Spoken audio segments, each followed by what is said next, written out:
Welcome to the Board of Selectmen meeting, Wednesday, July 10th, 2024. Let's all rise for the Pledge of Allegiance, and Jen Jacobson will lead it. I pledge allegiance to the flag of the United States of America and to the republic for which it stands, one nation under God, indivisible, with liberty and justice for all. Okay. We're going to start item number 3 with the Assistant Public Works Director, John Cattell. So here, consider an act on an agreement between the town of Fairfield and Enviro Express Inc. of Bridgeport, Connecticut, to provide labor, materials, equipment, and all else necessary to provide full service operations, maintenance, and management of the municipal waste transfer station per town of Fairfield RFP number 2024-78. And an Enviro submission dated May 22nd, 2024 for an initial base term through June 30th, 2029. Funding for this contract is available on account number 01006-070-54010, contracted property services. This approval includes the authorization to enter into renewals on similar terms and conditions. May I have a motion? Okay, John. Thank you.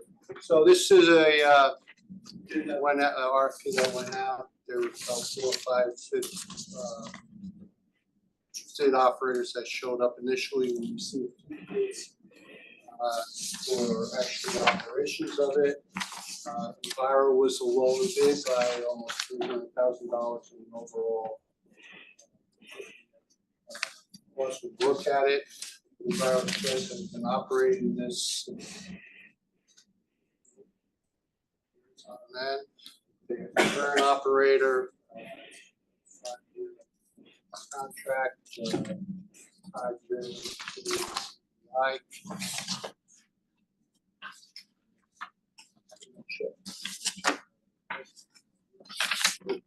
particular changes you can highlight versus your prior contract? Anything material?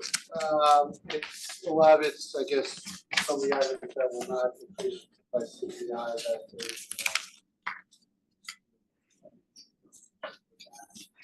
we used to have two laborers, employees of the fire there, plus an extra laborer doing labor.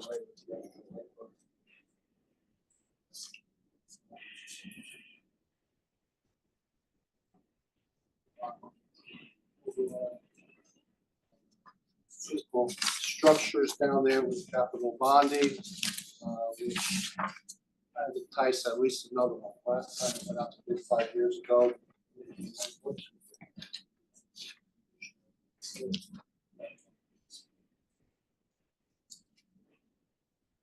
Questions or comments from the board? Yes, John, what's the current status of, did anything happen at the state level regarding recycling? It's still shipping out of the state. Fortunately, this state MSW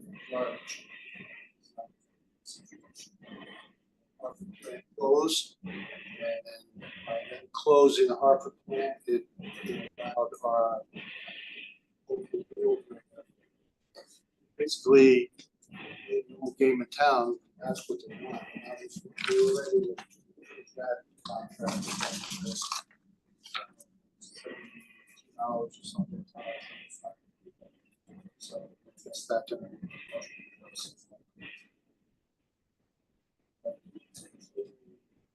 launch around recycling stuff. I don't see that. A lot of ways to try to get that out in the mainstream, but any place close by to Didn't impact here? No, their hauling is hauling before our recyclables up to Shelton, to Oak Ridge, and we're hauling our W to Zero Brain and Bridgeport.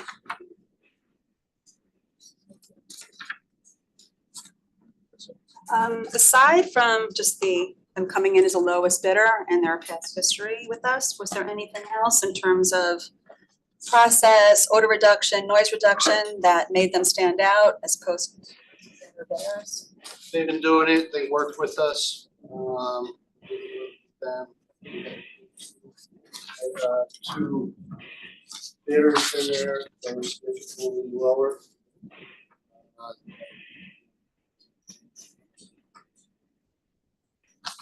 Being that they're already here, we don't have to worry about, they already have the deep stormwater permit and the liability insurance as well. I assume that the town attorney's reviewed all this and signed off on it.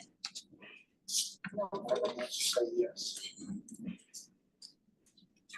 any other questions? Okay, any comments from the public? Seeing none, come back to the board for a vote. All in favor, say aye. Aye. Unanimous, thank you.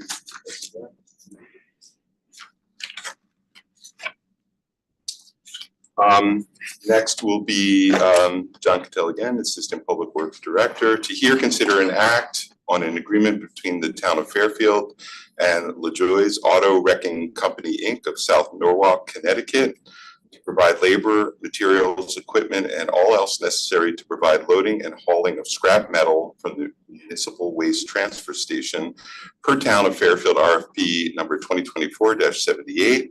And LaJoie's submission dated May 30th, 2024 for an initial base term through June 30th, 2025. This approval includes the authorization to enter into renewals on similar terms and conditions. May I have a motion? John? So currently, with the operations of the transfer station, Enviro actually loads the trailer that goes to the Joyce down in Norwalk. We get paid for scrap metal. Enviro was charging us $100 in the last contract. They dropped it down to $2 a ton. Basically, right now, $185 a ton. So if you're getting $185 from LaJoie for scrap metal, you're paying Enviro $100 and we make $85. I wasn't happy about that ratio, so I approached several scrap metal haulers. We received one authorizations from LaJoie's where it currently is going to actually do the hauling besides the purchasing of it. And I think that's down to almost $20 a ton, which gives us a little bit more revenue of scrap. With that, I'd ask only that you change, make it amend the wording there. The third line where it says provide loading and hauling of scrap metal, to change that to provide purchase and hauling. Where loading is purchase is the factor of purchasing our scrap metal. Fire will still load it. Will provide us with our containers at no cost. We'll fill it up and then they will contact just a moment more of our method.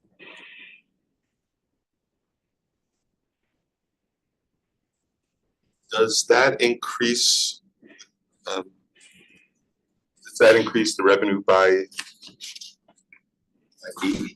No, the revenue, the price is based on the type of markets. Right, that adjusts And that just daily. daily, okay. It just reduces our expense Right, that we pay Enviro to haul it at $100 a ton, which they offered $80 a ton in the read. So drop it down by right, so that will increase the expense by 80. reduce it. Any comments? Okay, anyone want to make an amendment? Propose an amendment to change the third line from equipment and all else necessary to provide loading and hauling to provide purchase and hauling of scrap metal. May I have a motion? So moved. Okay. Any comments from the public? Seeing none, back to the board. All in favor, say aye. Aye. Okay. So on the amended item, any additional comments from the board? Seeing none. Any from the public? Seeing none. Vote on the amended item as amended. All in favor, say aye. Aye. Unanimous. Thank you. Thank you very much, and I appreciate you. No problem. Item number 5, Americans with Disabilities Act Proclamation. To hear a reading of the town proclamation for the Americans with Disabilities Act. And I'm going to read that proclamation, but is there anything you would like to say beforehand to introduce this, or? Yeah, please.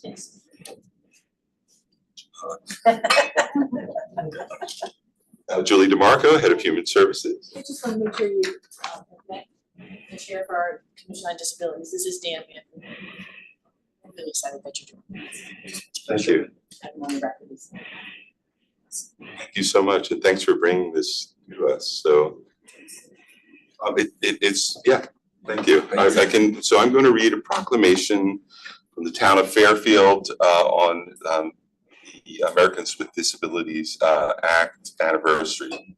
Whereas the town of Fairfield honors and recognizes the 34th anniversary of the Americans with Disabilities Act, or ADA, that was passed on July 26, 1990 to ensure the civil rights of those with disabilities.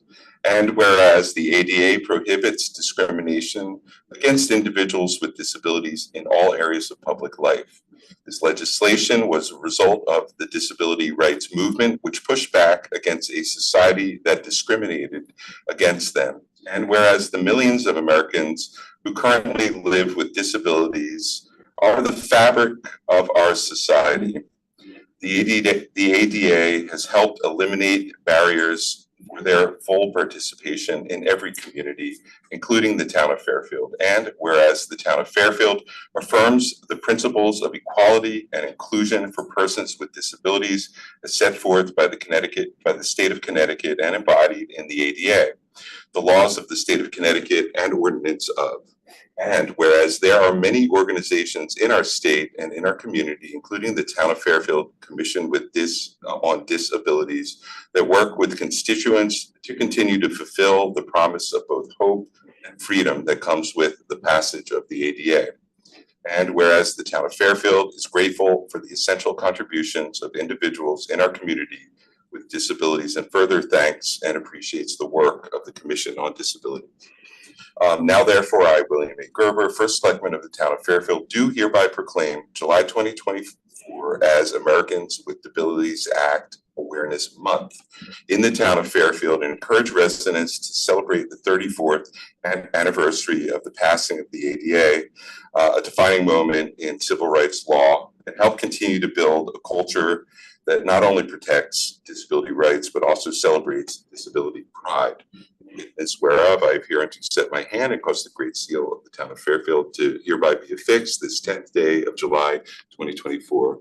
So thank you very much for bringing this to us, and I was really proud to be able to sign this. Does anyone want to? Oh, yes. Tell me this was gonna be. I didn't tell anybody. Yeah. This was an impromptu but very good move. Do you guys want to be in this picture? Probably, right? What is it? Thanks for indulging us. Yeah. Oh. Yeah. Okay. All right. Thank you, sir.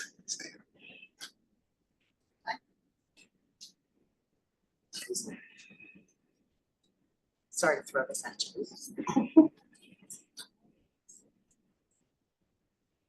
Hi. Thanks. Thanks. Great. Thank you Thanks. so much. This is actually. Yeah. Do you have a few? Well, Can you show this to? Yeah. Yeah, I'd be happy to. Yeah, I'd be honored to. All right, Yeah. thank you. Yeah. Thank you very much.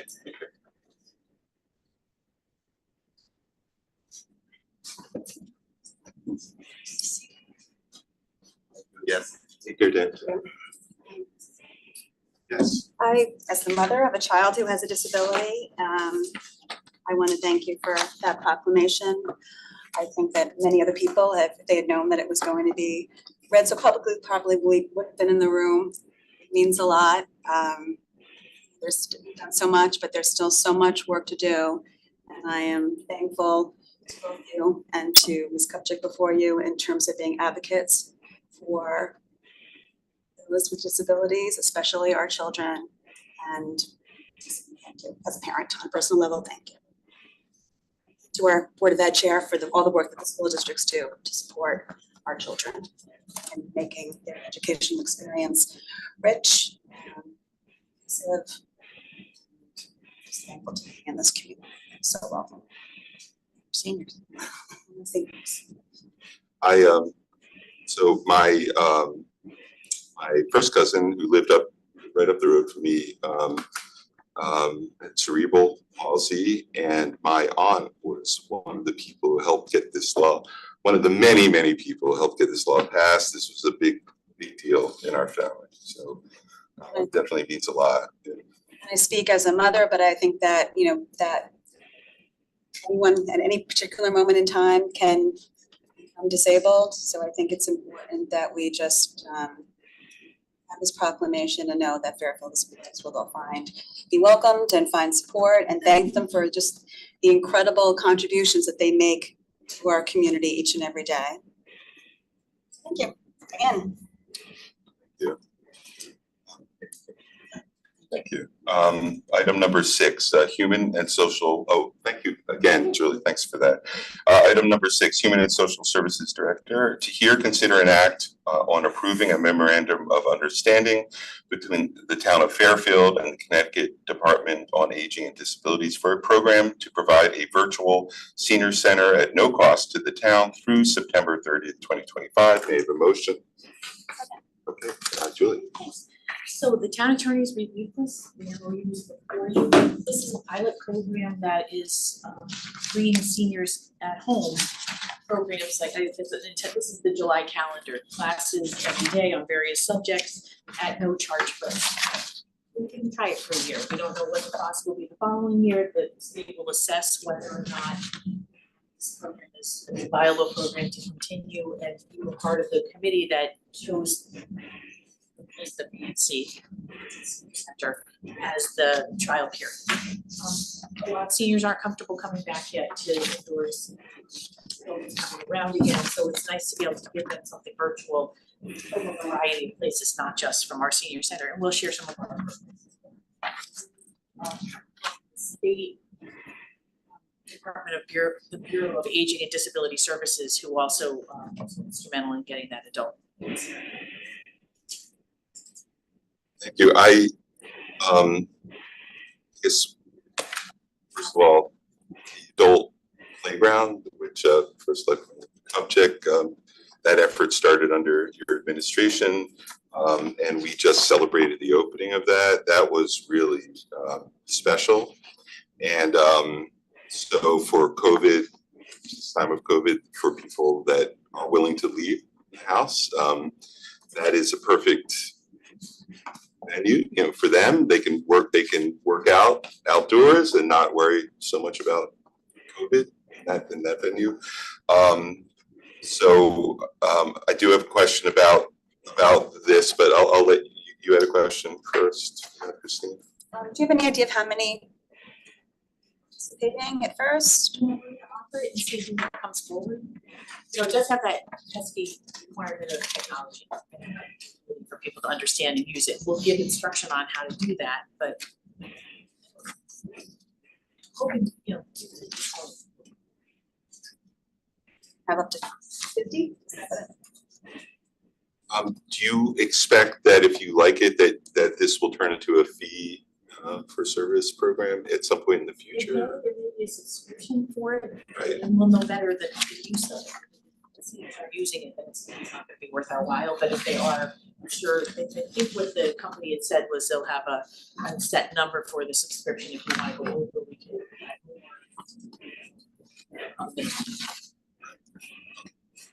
That's my only question. An example of like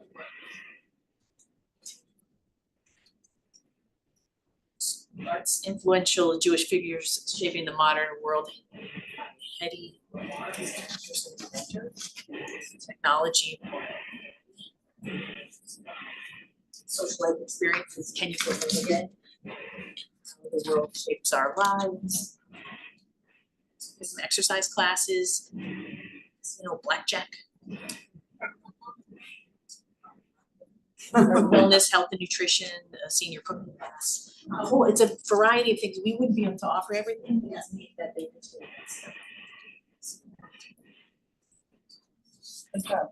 Have you identified who the group administrator would be for this in terms of getting the training and?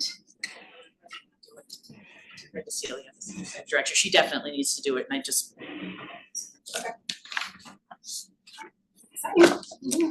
Any other comments? To the public, any comments?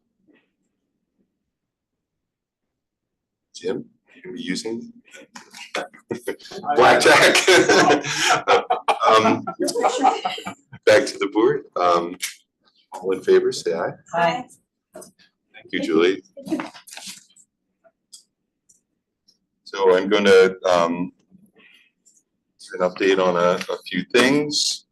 One is the Independence Day ceremony and fireworks. The ceremony in the morning was, as usual, was fantastic. It was well attended, and the student actors, the singing of the national anthem was beautiful. The Fairfield Teen Theater actors did a marvelous job reading the declaration. And then the fireworks this past Sunday were fantastic as well. I think Anthony Calabrese and his staff and police, DPW, fire did a fantastic job. All of the people who volunteered to direct traffic, the CERT people, the cadets, the Fairfield police cadets, fire cadets from Bridgeport came and helped out. Really was a great event, and thank you everyone for your help. My understanding is there was a little fire on the barge. We had to cut it short by about 3 minutes, so it ended up being 3 to 5 minutes shorter than planned. But and people were a little confused why we had this great ending and then a couple boops afterwards. But it was a phenomenal event. We're always willing if anyone has any comments about how we could improve it, feel free to send us emails. The the Board of Ed will be running 2 capital planning workshops, which I will certainly be attending. One is, I plan to attend both. One is for the Board of Ed on September 26th, and the town side will be on September 24th. And the last thing I wanted to mention is that as of July 4th, there is a state law that was passed and it's gone into effect, which I'm not sure people are aware that traffic authorities in a given town usually default to certain bodies. So if you're a town with a police commission, historically the traffic commission would default to the police commission, so that if someone wants a stop sign or a speed hump or a study done, they would go before, it would work with the engineering and police and then go before the police commission. In many towns without police commissions, it could be the town manager, it could be the first selectman, it could be the board of selectmen. But in this town, it is the police commission. This new law allows a town's legislative body to create a local traffic authority that is not the police commission or the originally designated group, depending on the town. And in what the commissioner has said publicly, Commissioner of Transportation, Gary Ucalito, is that he expects that if people do create a traffic authority, it would be people with significant technical expertise on traffic, on zoning, on economic, it would be made up of experts. So this is something that we're exploring. We're looking at whether or not there's an opportunity to create what I would call sort of a technical body that would, instead of going with the police commission, is really lay people that get information ultimately passed on to them through our engineers, DPW, police experts, and instead we could have a body that makes the decisions, which is made up of those people that ultimately ask the police commission to make those decisions. So we're kind of in the early stages of talking about that with various groups. And if that moves forward, I'll keep this board informed. But I think I should let people ask questions or make comments if on any of these. Does that law pertain to towns that have police commission? Yes, it is precisely for towns that have police commissions or any other. I mean, it's for every town. So if you have a police commission, the law currently is that the LTA, the local traffic authority, defaults to the police commission. The new law allows a town's legislative body to develop a LTA that is not the police commission. So my concern with us doing something like that is similar when I was talking about discuss the bike and ped committee, how they're just laymen, and as you spoke about, and as I'm aware that the police commission isn't just laymen, they actually rely on our traffic who bring in experts from the DOT from the state of Connecticut who came to Reading Road and did analysis and other streets that we've had issues with. So to me, it just sounds like adding a level of bureaucracy to an already sort of bureaucratic process. I mean, I don't know, we have a bike and ped committee, we have a police commission, we have experts, engineers, we have DOT, we have all these people. I don't know that this would actually help us move the needle. I just think it would slow things down. So that's just my opinion. Yeah, I may not have been clear. So the traffic authority would cut out a layer. It would actually be made up of, it would be the people that are forming the recommendation for the police commission. Instead, they would form the traffic authority. So if you look, I mean, in Connecticut, you do have traffic authorities that are run by the experts. If you look at Stamford, for example, really the traffic authority is the town engineers. Really, the traffic authority. If you look at Stratford, it's the chief engineer, the chief of police, the DPW head. That's sort of what we are looking at here. Would be the ones making decisions are the ones who actually understand and work for the town, and they are the ones that are getting the data. They're assessing the data. It removes the step of them having to go ask the police commission. They would vote themselves on whether or not something should go forward. So right now, what we do is we have our engineers make recommendations to the police commission. We have our police make recommendations based on analysis that they do. I don't know that they have that. Now you're asking our police to now, and our engineering department, and another evening be out when the police commission is already there listening to those very same people, give them those recommendations, and the public as well. I don't know. I think it's. Well, this cuts out.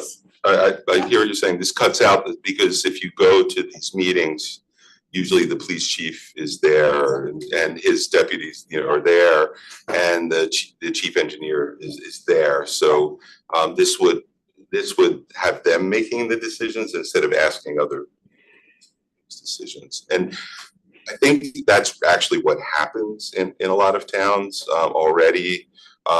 Here, there's a sense that, or at least I feel this, I know a lot of people I talk to feel this, that in order to become a little more proactive instead of reactive, so instead of having someone request a stop sign and come and spend, several months with the chief, the head engineer and DPW and the police, then have it turned down because it actually wasn't the appropriate thing to do. A structure like this would allow the experts to sort of, from a top down, help actually recommend the appropriate types of traffic calming devices or methodologies for specific areas. And it's the work that they're doing, so it would avoid them having to explain it to a third party, mainly lay people. What's the police? I mean, we're talking right now, so this doesn't work if he's not. Interesting to hear more, but it seems to make sense to have subject matter experts around the table together making these decisions. I think that's the trend.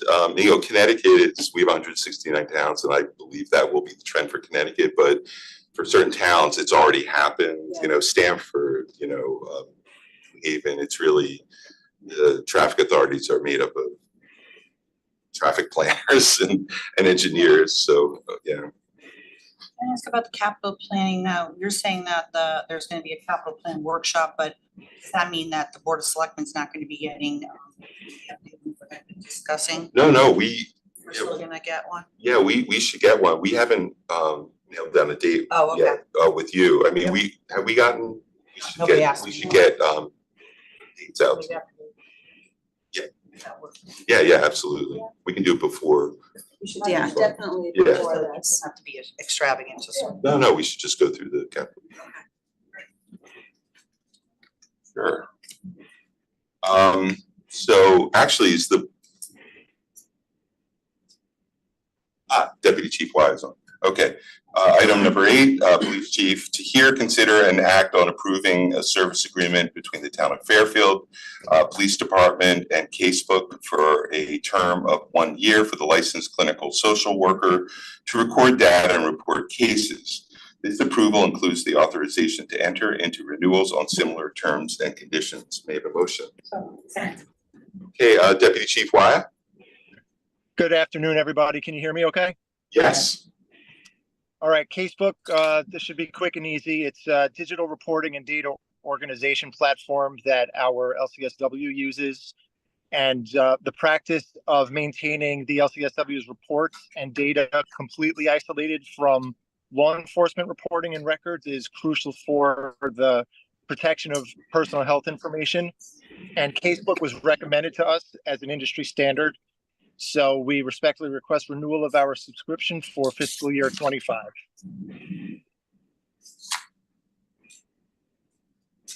I have no questions or comments. Any comments from the board? No, I'm gonna, this is one of those items that I don't think, as I've said, I'm gonna abstain because I don't think we should be having such a. Right, and we won't. No questions. Okay, any comments from the public? Seeing none, back to the board. All in favor, say aye. Abstentions? Thank you, Deputy Chief. Thank you, everyone. Item number 9, purchasing authority to hear, consider, and act on an agreement between the town of Fairfield and Encore Fire Protection to provide labor, materials, equipment, and all else necessary to perform the annual fire extinguisher inspections and testing at town facilities for an initial 3-year base term per the Encore agreement dated June 28th, 2024, for the annual amount of $4,165. Funding for this contract is available on account number 01005030-54320, maintenance/repair of buildings and grounds. This approval includes the authorization to enter into renewals on similar terms and conditions. May I have a motion? Second. Okay, is Adam on the line? Yes, I'm here. Hey, Adam, do you want to take this? Yeah, I don't have a ton of information on this. It's a small dollar item that the procurement policy has been satisfied. I will just add that this is something that historically has not had its own lengthy contract, but the vendor that James Ryan has used was bought out by Encore. They offered us an opportunity to lock in for a multi-year agreement. So we just thought it was prudent to do that. So that's the reason we're here. This isn't a traditional long-term agreement thing. It's just James Ryan will call them to come out and do the inspections, once a year. But again, because they offered us a good opportunity to lock in a multi-year agreement at a good price, we decided to bring this forward. Excellent, thank you. Any comments from the board? Seeing none, any comments from the public? Seeing none, back to the board. All in favor, say aye. Aye. Abstention. So item passes. Thank you, Adam.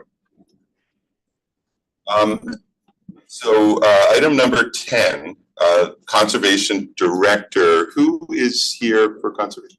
Oh, Jim, you're here for conservation. Thank you. Tim's away this week. Yes. So item 10, Conservation Director Tim Wendt is here, TBT. To consider an act on accepting a land donation of 470 and 700 Westway Road from Westway Road LLC to the town of Fairfield. May I have a motion? Jim. I don't have a whole lot to say. I hope you've had a chance to look at the backup material. This was for the Planning and Zoning Commission last month, and they recommended unanimously to accept these parcels. Its memo, these parcels are presently encumbered by a conservation easement. Access, town ownership would give us control over that and would allow this department to use encroachments. Historically, in 2006, under an adjacent development proposal, the zoning commission had recommended these two parcels be accepted as open space. Westway Road condos were developed. That developer was offering these two parcels as mitigation for some disturbance. It ended up being a conservation easement that was proposed, but now it taxes they're proposing to, in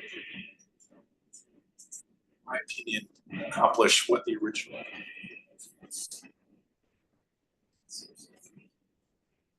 Do you know why the property owner did not pay their taxes on this? Was it in protest or? It would be speculation on Yeah. my part. And I did have a question that came from a resident on whether the property actually handle, whether you actually could put a trail through it and actually, because this person had a feeling that it was real wetlands and that you wouldn't be able to walk through it. And Tim said absolutely could put a trail through this. It could be used by the public. I don't know if you have any insight into that, but that was his response. I did see that email from him that he thinks there's some public access viability there. So.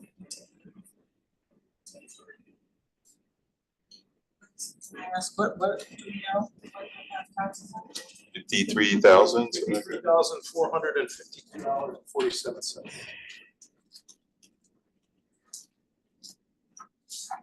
On the tax issue, this is the type of property where if it wasn't being donated, we would probably do a lawsuit to foreclose. That's something that we're doing for other properties to apply for conservation purposes for this neighborhood. This is a more efficient way to do it because we're You'd end up in the same. we'd be in the same outcome where the taxes would. That's helpful, Phil. Yeah. Thank you. I just didn't realize that because when we originally had this presented to us, I wasn't aware that this was a Westway developer. And that he owes, that this is allowing him to have the taxes. Get a discount because of that? I mean, because of these taxes? It's not a sale, it's the property's would become town property in lieu of payment of. In essence, he didn't want the property, had no need for the Right, property. The current owner is 2 owners removed from the original Right. development. The applicant for the development never held the property, went into foreclosure. There was a foreclosure. Subsequent purchaser that owns the conservation easement. Present owner is the successor owner that ultimately developed the condos. That's the space. That fit to him. To answer Selectman Kupchak's question, so we've not had the properties appraised. Expected. In terms of what the assessor has on the properties, he has the two combined.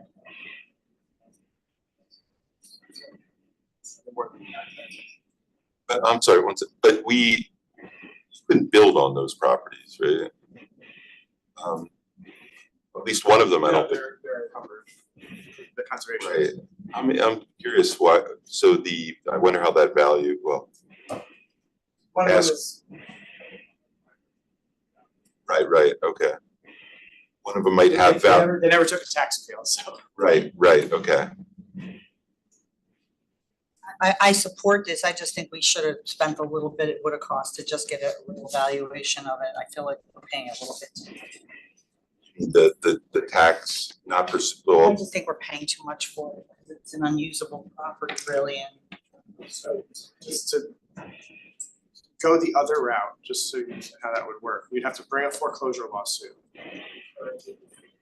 I don't mean foreclosure, I mean. Right, we're not paying anything for the property. Accepting a property that the town has valued at over $50,000 for. So to go the other route of trying to, get a deficiency judgment or pursue something separately against the taxpayer, bring foreclosure, go to judgment, title vest. This was the one we originally talked about paying. 900,000 or something. no, this is different property. That's a different, okay, I'm sorry, I was confusing the two. This has always been a strict donation. Gotcha, okay, I'm sorry, I misunderstood. And the outcome of the foreclosure would still be, we just. Okay, two different items. Okay. So any other comments? Well, I think that nice to see some trails put on this property. It's a beautiful area down there, and just provide another opportunity for our residents to just get outside and enjoy this. Any other? Yes. To the public, any comments? Seeing none, back to the board. All in favor, say aye. Aye. Unanimous, thank you. So the Conservation Director, so item 11, this requires Board of Finance and RTM approval, whereas the Conservation Department desires to acquire 798 and 816 Sturgis Road for use by the town for educational, recreational, and conservation purposes.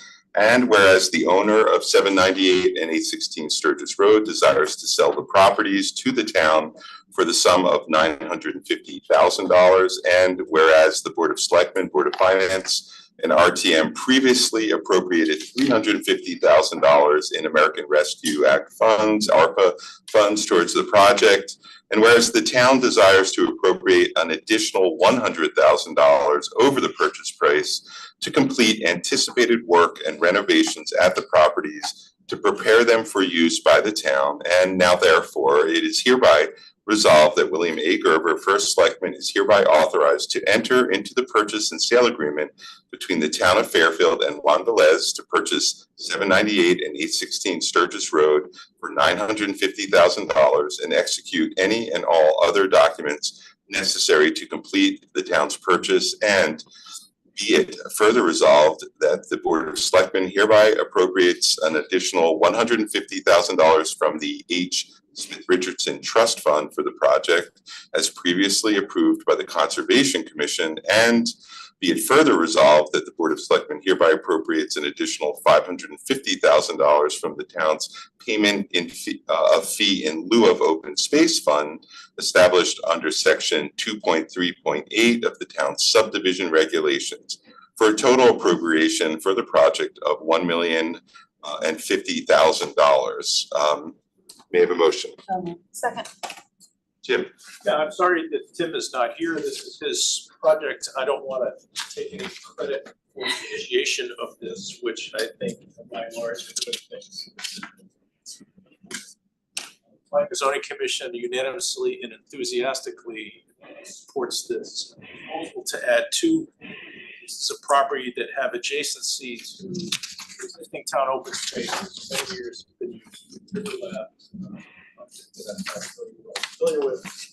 Tim's vision is to use the existing house on one of the parcels to convert it to an educational facility, a teacher's classroom, and a laboratory experience. Adjacent vacant lot, which is from 1962 subdivision map. You know that school buses and other folks there are parking on the shoulder of Sturgis Road. This would allow the ability to create an actual parking lot, an educational facility to enhance the existing. So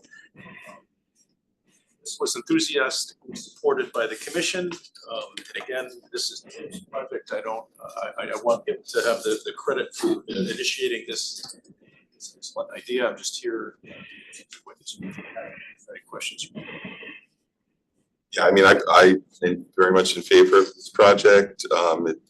This opportunity presented itself. We'll never see anything, quite like it again. It's adjacent to the entrance to the Mill River, to the River Lab area. Literally the next mailbox down from the open space, the next two mailboxes down. Which will then connect the space to that open space, and the trails, the network of trails literally will be, just yards away that they can be connected. So they'll be able to go outside and do the lab work, store their River Lab can store their equipment in the building, can have lab materials in the building for them to come back, and with microscopes and things like that. And parking will no longer be dangerous. There's already sort of a parking lot. One of the properties is essentially a parking lot right now with gravel already spread on it. So I think it'll be used a lot. So any comments or questions? Just I saw in the backup that there was an inspection done. I was wondering if you had any additional information. It was done at the beginning of the month, just about the property itself. It references an underground oil tank, properties on septic, there's not central air conditioning. Do you have any initial feedback from that inspection in terms of condition of the house itself? We do. We've got it has not been. I don't think it's been finalized in a report yet. But the inspection. I talked to James Ryan about the inspection, and there are really no material issues. Just some minor stuff. A couple of things that requires pliers and screws. Cap like covers on light switches and things like that. He did say that.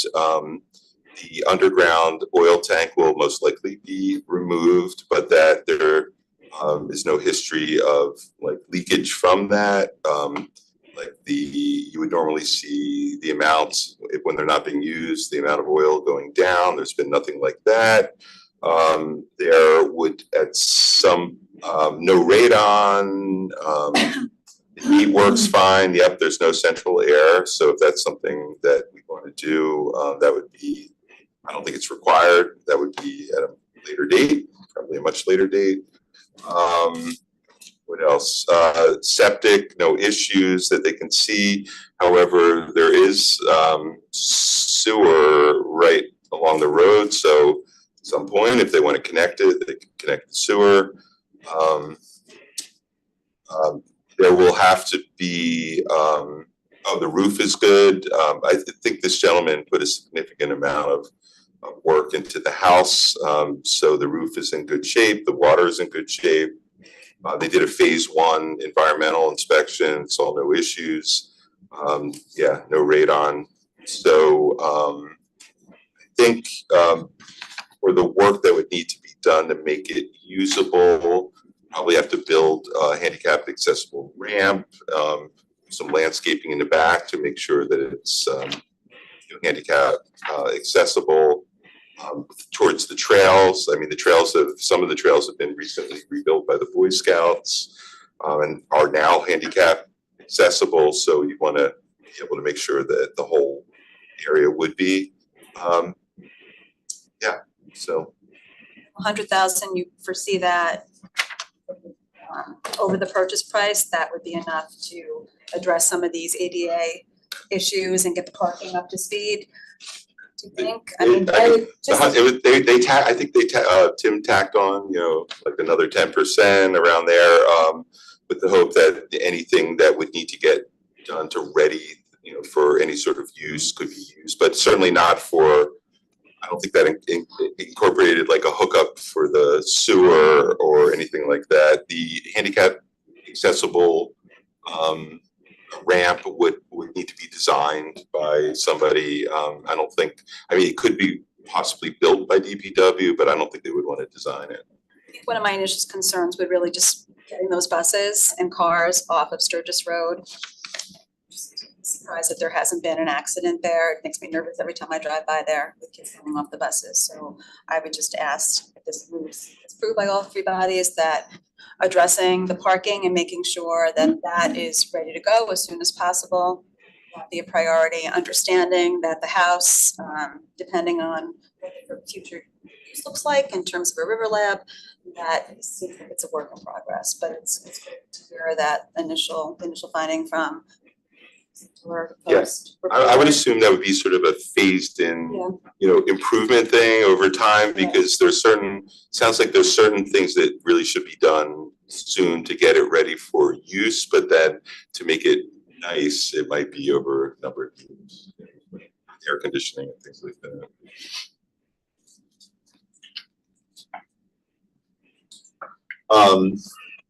Any comments from public? Yes. Is the head of Mill River Mill River Wetlands Commission is here. So good afternoon, everybody. So what you said on behalf of Tim. First, again, I want to also really call out Tim for the idea. When he called me, it was October or November last year, and said, hey, there might be some property available next to the existing open space. We were a couple of kids talking about it for about an hour. I was stuck in traffic on New York City. So we talked about all sorts of things, and we came up with this environmental hub, conservation lodge, whatever it was idea. And we've just been going after it and talking to other environmental groups that are already doing great work in town. There's a level of excitement that we haven't seen. We've been collaborating, but I just think there's a flywheel effect here that if we all start to work in some singular space, we have some storage, as you said. In terms of the building itself, we're excited about it, but we're also looking at it as a way to use it as a model home for citizens to come in and find about sustainable building techniques as well. So that's something we thought about. We're using pervious surface for the parking lot versus an impervious surface, because that's part of our river lab, right? So there's a couple things. Yes, it expands the existing open space. It's generational, right? When do you get property next to an existing open space? The safety, absolutely. I can't believe you were a guide parking your car there and walking along the driver's side doors to get to the open space is harrowing. The kids, they double park the bus there in the morning for the kids. I think it's an opportunity to show sustainable building and landscaping practices and methodologies and use it as a place for citizens to come, maybe to refer out to local nurseries and builders who will deploy these for our citizens. So keep the business in town, but get people to understand what those sustainable building practices can be. I also think it's a great place for us to learn about, because it is exactly where we teach almost 3,000 kids every year about the ecosystem, about the human impact on the ecosystem. And I also think it's a great place, like I said, for different environmental groups, whether it's Mill River or whether it's sustainable or it's shellfish or it's Trout Unlimited or it's any of the groups that we work very closely with to kind of get together in a place there, as well as with the Boy Scouts. I've spoken to some of the Boy Scout leaders and about helping out there. So I do think it's a multi-year idea. I think it's generated a tremendous amount of excitement.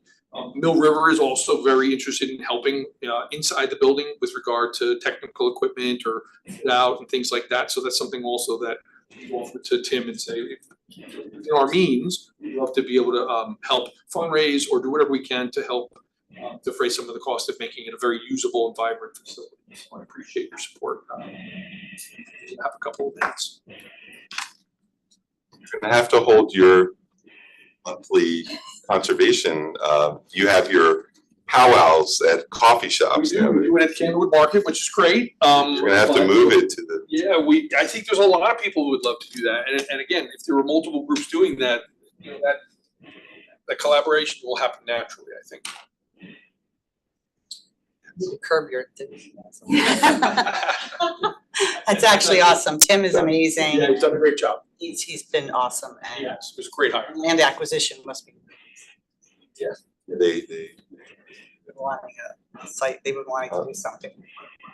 should say this was recommended by the TPC zoning commission. It was approved by Conservation Commission, land acquisition recommended it. So now we're just pitching it up. Bodies that have to approve it. I Yes. have one more question. I know that we already spoke about using the three ARPA.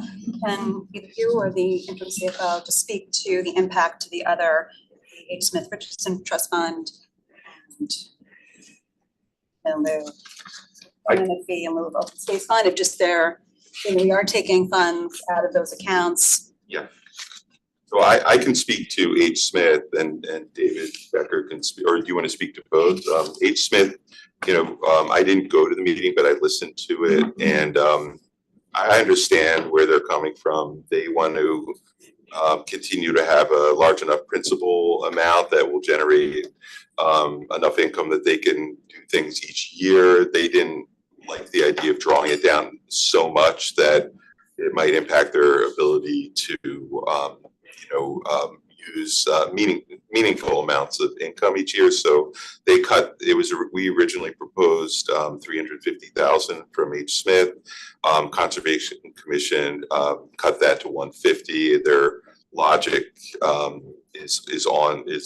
they were really in favor of doing this, but they want to maintain a trust that they can go on. And David, I'll let David Becker talk about the payment in lieu of fund. I think you, or would it be Jim Wen? Yeah. I'm actually gonna go with you only. Yeah, Jim Wen knows. The funds coming in and out flow through. So the payment in lieu of is funded through subdivision payments in lieu of open space. And the present balance of that fund is over $600,000, but that's money that comes into that fund periodically. Sales of developed lots in subdivisions that have open space lien on them. For example, we have one subdivision under construction now that we're anticipating fees of $125,000. So the purpose of the fund is squarely for the acquisition of open space or improvements to open space. So utilization of the falls squarely within the purpose. And it doesn't get used very often, does it? The last purchase I think we drew down was, I want to say There's a very small piece of property on Fairfield Beach Road in It's like 50, yeah, a small sliver to give access to conservation area, Yeah, but this, in my opinion, is exactly the purpose of that fund.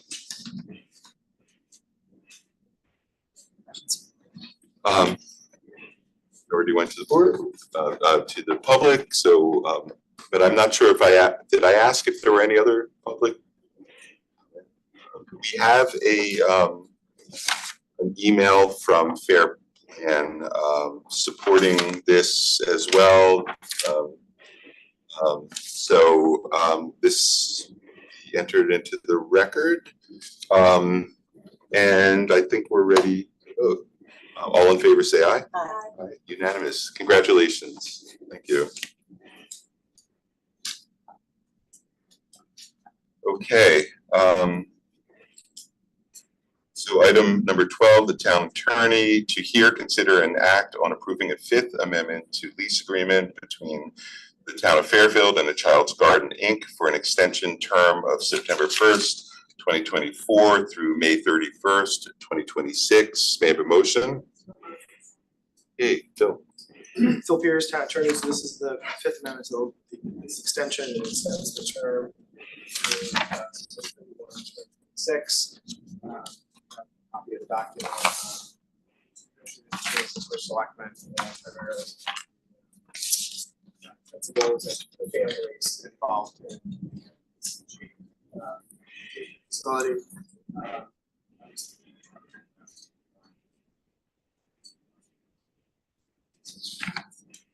Question. So I just had a couple things, so there's two things that kind of jumped at me that were different than other lease agreements that the town has, and I thought were a little strange. One was the financial disclosure, which I've never seen that in a lease agreement from the town, to a leasee. I think most concerning is this sort of messaging where it says, communication guidelines. It shall adhere to communication guidelines. I don't understand. Yeah, well, for the communication guidelines, those were the principals, the families sent to us and asked for as a way. We wanted to make sure the messaging from here and their messaging to the other parents was in line. That was basically it. That was proposed by them, and I was fine with it. It's not like they can't speak. They can say whatever they want. So, I just want, I mean, I don't, like a gag order sort of kind of thing. No. This was, And what about the financial disclosure? so the financials, again, that would be me. So what I said all along was that this arrangement with a Child's Garden, in my view, was one of extreme subsidy to a private business. When we don't grants to Operation Hope or any other of the not-for-profits that Audubon, we get their financials. Sure. And so it was essentially a way for me to make clear that this was not this has never been sort of an arm's length market deal. And I was going to treat them like a not-for-profit, and I wanted to make sure that they provided information that we would expect from a not-for-profit. Their date when they have to have this? Upon signing. Upon signing, So, okay. Yeah. After it's approved. And just and further to that, on the subject of the rents, 50%. Which still means it's substantially below what market rent would be. Sure. But we had a requirement that, we wanted to make sure that the parents were protected as well, and that they would get their services and not have to pay a lot more, because currently they're paying market prices, but the costs have not been market for the operator.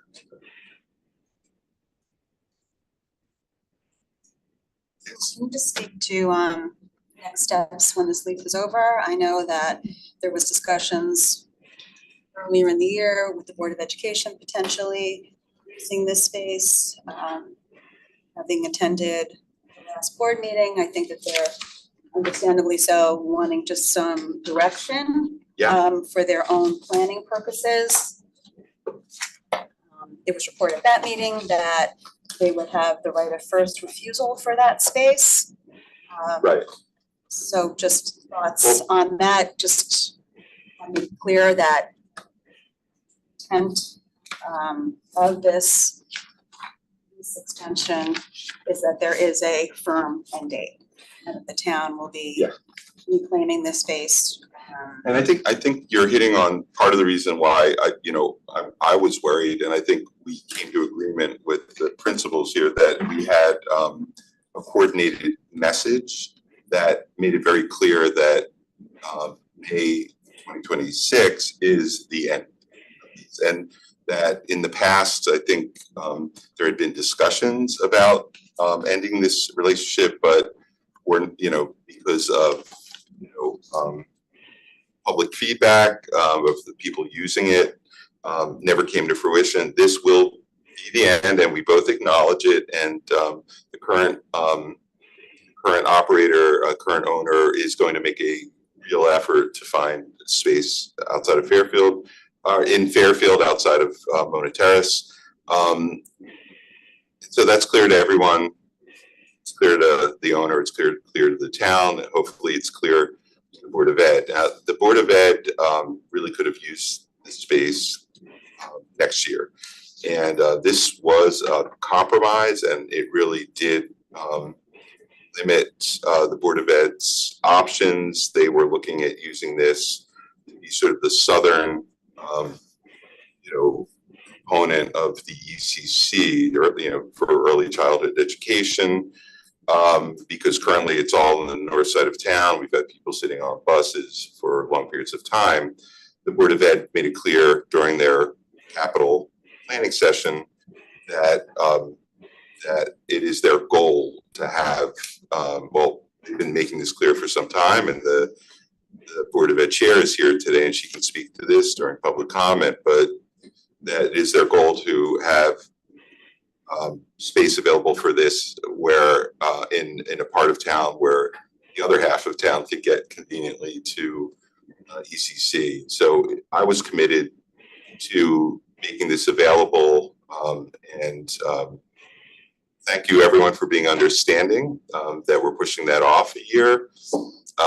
But I would be committed to giving them this space, and I would be willing to, consider with the town attorney's advice. I haven't started this, but sort of making that commitment in some sort of written form that we should commit to allowing the ECC to have first rights on this property in starting June 1st, 2026.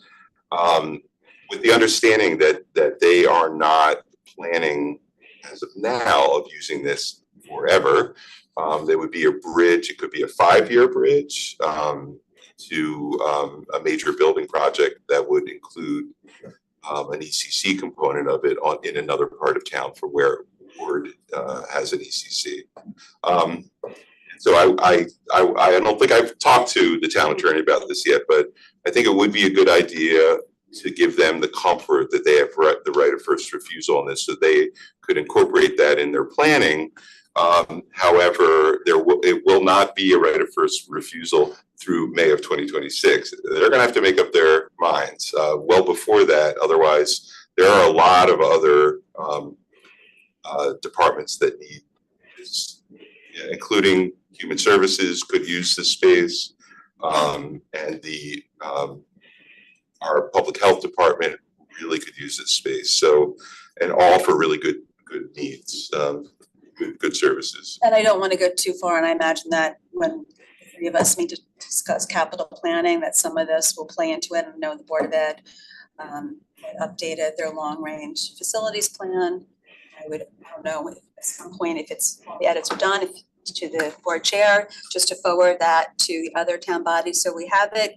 I don't want to speak for the Board of Ed, but coming from a planning perspective, I appreciate that.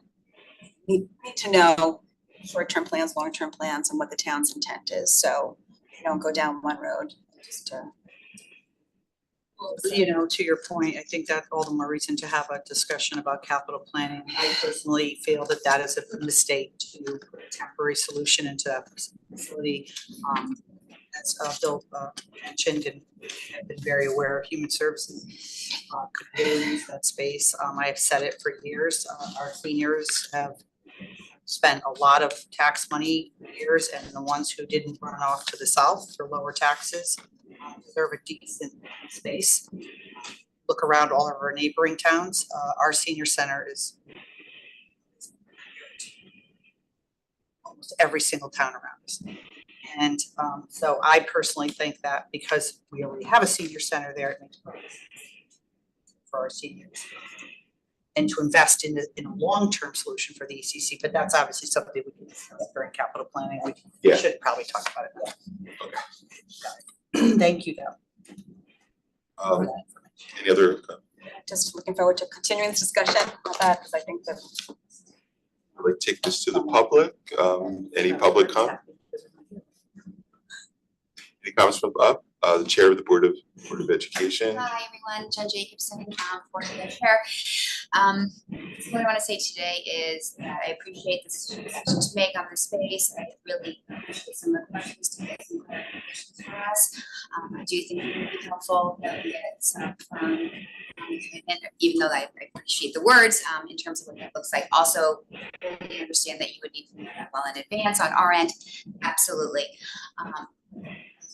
Empathize with the challenge of this issue before all of us. In order to have space to release in our schools for our kids in the public schools. What I will say though, is I feel a duty bound before we go on this, is that it is 100% variance in time. Right, from 1 year to 2 years. So don't know what that will mean as we go forward. I just wanted to lay that out there before you all now, that should something need to happen in the interim, whatever that may be, to accommodate other spaces or uses for FTE spaces or things that we might also need to look at. I just wanted to say that may come, and that I'm hopeful that you're open to those discussions given the change in the time. I don't know that that will occur, but I wanted to just stand up here and say that we are looking into things that we may have to do in the interim, but nothing's decided yet. But before you voted, I wanted to just be able to say the BOE may have other additional requests in the interim that may be a result of the time that left. So I just want to be responsible and upfront to you. Getting to that point, I'm happy to talk about the other items that you brought up around writing, what timing you're looking for, our decision making. The long range facilities and edits are all done. That was sent to central office, right? You know, central office has that, so it's just a matter of it getting posted on the website. I can follow up, and I already did that once when it will be posted, but that's all done and ready to go. So I think they're just going to put some pretty pictures on the front of facilities, and so when that's done, I am more than happy to send that to all the boards as we enter into our capital talks. Thank you. And I just like, or any other comments from the public? None. Back to the board. I think most people know this already. We've talked about it many times, but it feels like yesterday, but it was just not that long ago where the ECC was 50 kids. And then it was 100 kids, then it was 150 kids, and it's my understanding that this year it may be 250 kids.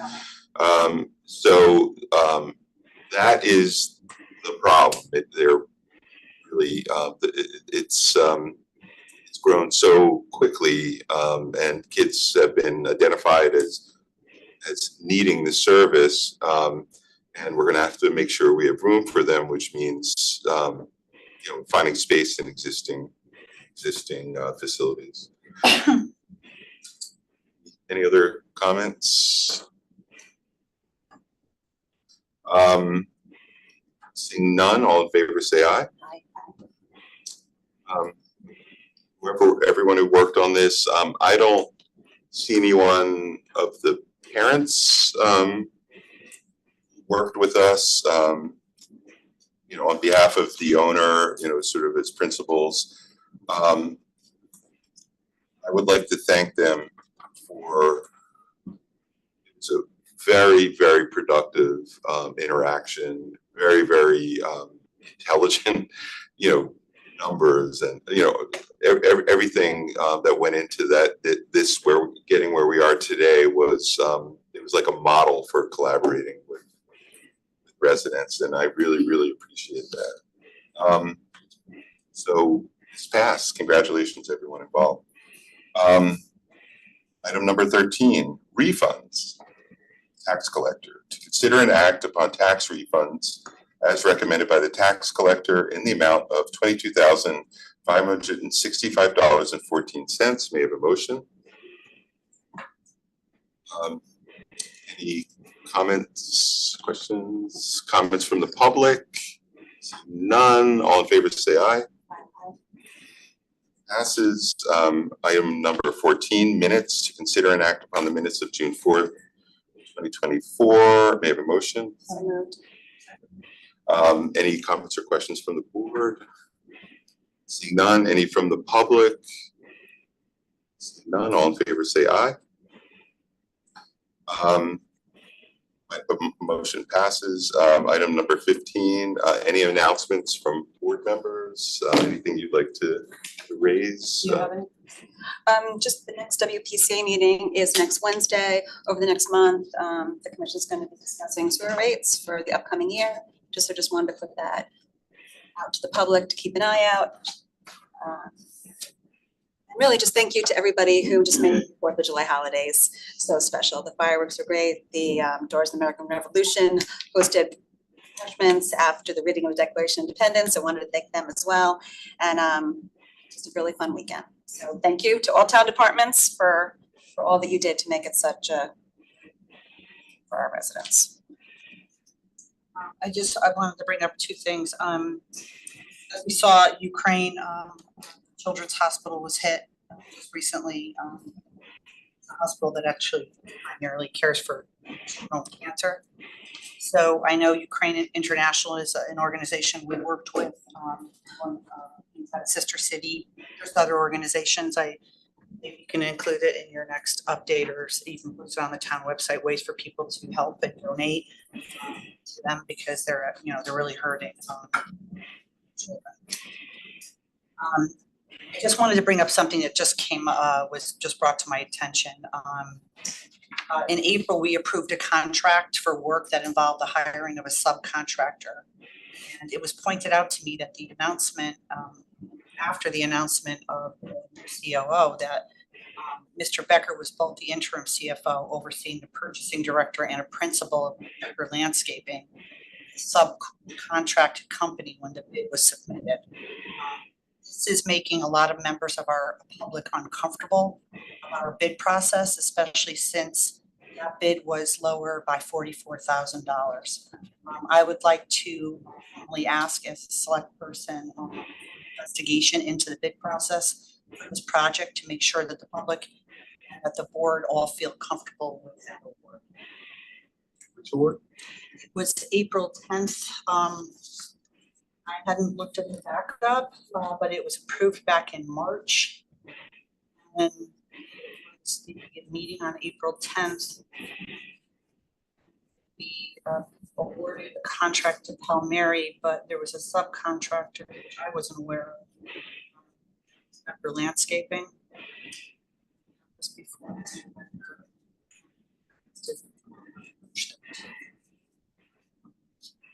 It wasn't just. Okay, thank you. Thank you.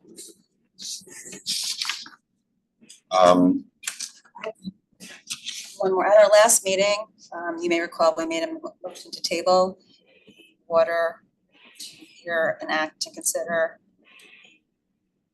obtaining Wright and Pierce, the on-call services. We were waiting to get an hourly rate. Right. And I just want to make a motion to put that back on the table so I can vote. again.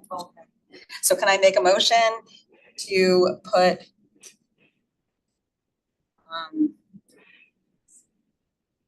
original was the water pollution control facility superintendent to hear, consider, and act on approving an agreement between the town of Fairfield Water Pollution Control Authority and Wright Pierce to provide engineering services for various assignments on an ongoing or on-call basis. This includes assistance in the review and evaluation of new sewer connection applications. So just want to motion to put that motion back on the table.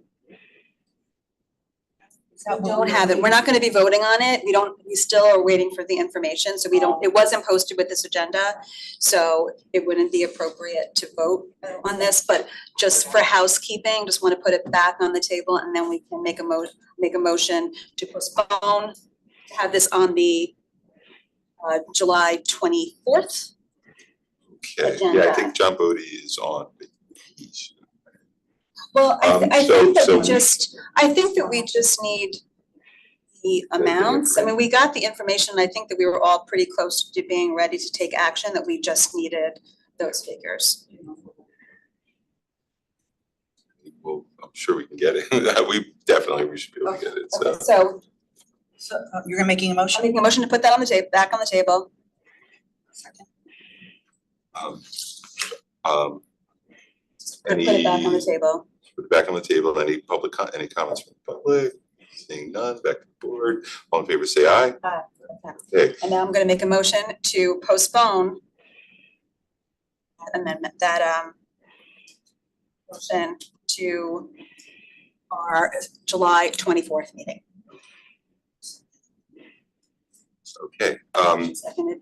All right, any comments from the public? Back to the board. All in favor, say aye. Okay, back on the Thank you, sorry about that. date certain, July 24th. Thank you. Item number 16 is executive session. So we are going to go into executive session. We need to make a motion to go into executive session. I will read it, sorry. Executive session to discuss pending claim or litigation with town attorney Phil Pierce, Penske Automotive Group, Inc., NNN Auto Owners, 6 LLC versus Town of Fairfield, HHB, CB 22-6072664, possible action to authorize a proposed settlement after executive session. May I have a motion? So moved. Second. Okay, all in favor, say aye. Aye. Okay, we're going into executive session.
Oh, okay, we're out of executive session, and, okay, go ahead. I'd like to make a motion to approve the settlement on terms discussed in executive session.